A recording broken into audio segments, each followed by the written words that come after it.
tagal ng challengers. Makapagmuni-muni muna kasama ang best friend kong Uod. Maya-maya, andito na ang ating mga kapusong, sina Jiggy at Kara. Eto, Sir Jiggy, dahil ko sa inyo kung ano. Sir Iggy, sensya na.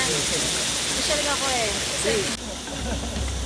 Baka Hindi naman naman- uod ang papakain mo sa amin. Ay, hindi nag-react? Uod? Kala ko ba madali ito? Madali lang yan, mas mahirap yung kay Paulo. Kung tatamaan yung ulo ko. Kaya nga, huwag kang ganun mo yung kamay mo. Magsaslide ka pa sa bato na hindi mo alam kung tatama yung ulo mo, yung braso mo. Slide kung slide, Papa Jiggy!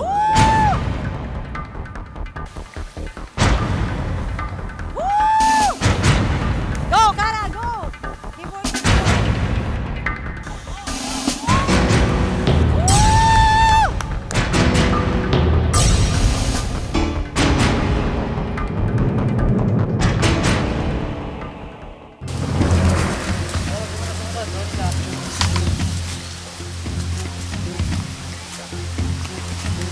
Hawak ka sa bamboo, Diyosa. Pag bumaba ka dito, nadulas ako. Ito sa kanan, sa kanan. Ayoko nga tumatal. Ay nako, Joanne. Nagiging iyakin ka na yata ah. Tingnan mo tong si Dennis at mukhang excited pa talaga. Nung nakita na yung waterfall tapos kailangan mong tumalon, ako gusto ko talaga yung tumatalon. Kaya, yun, parang Nauna siya. mas mabubuhayan ka kasi mababasa ka. Kumbaga, yung pagod mong mawawala.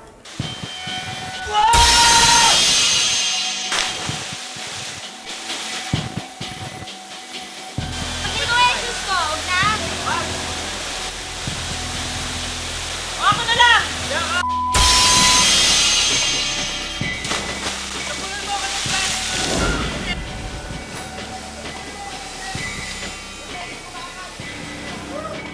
Habang pag iniisip mo, lalo ka matatakot lalo ka matatagalan. Parang ang haba-haba-haba na ng pagdaanan natin, ang dami ng moments. Hindi na natin kailangan magdagdag. Ayoko nang, kapag gagawin din natin to, mabuti na matapos, didilim na. Hindi na ako makatalon. Ha? Yung moment ako sa taas eh. Nag-reset ako 1 minute eh. 5-minute moments. Ayaw. Tatalong ka lang, Chris. Kailangan mo kasama dito.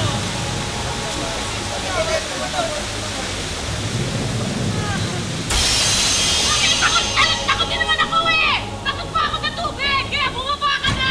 Dahil napapaling ako na mag-isa ako dito! Huwag mo nang isipin! Tara! Hindi lang pilit, tikon na rin because takot nga ako. Napaparaning ako kasi feeling ko may something dun sa ilalim. Yun talaga yung paraning ako sa gano'n, hindi ko nakikita kung ano yung nandun.